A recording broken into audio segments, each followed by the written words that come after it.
Let's do a full face of new makeup launches, and spoiler alert, it eats.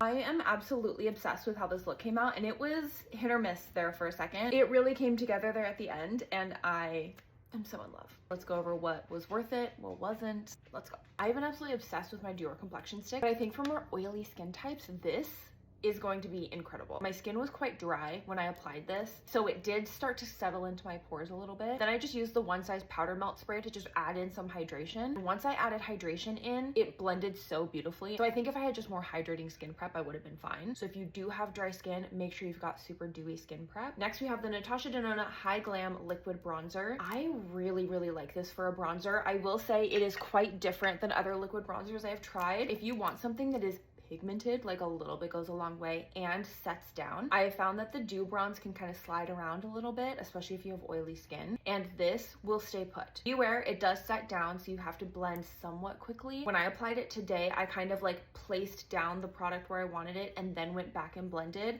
I wouldn't do that again. I would pack the product into the brush and then blend it as I'm applying it, because I did notice that it set down and then became a little bit more difficult to blend. That does mean that this is going to be a long-lasting product, whereas something like dew bronze probably won't last as long. Next up are the Make Beauty Cream Stroke Cream Blush Sticks. These retail for $30 and they are described as a silky, ultra blendable cream blush stick with enhancing pigment and emollients that glide onto the skin for a vibrant, soft, matte effect. I am so glad that they came out with these. I did not love their Heat Stroke cream blushes. Those are the Dewy Gel Cheek Tint, and I just feel like it was so incredibly dewy and so incredibly sheer. I just wasn't getting the product payoff and it wasn't lasting on my skin. These, on the other hand, absolutely stunning. This shade Hyper Nude was so perfect, and I can see a lot of my nude blush lovers loving that one. And then I also applied Major Mauve, which was just the perfect like everyday mauve blush. I cannot wait to try Rouge Moon.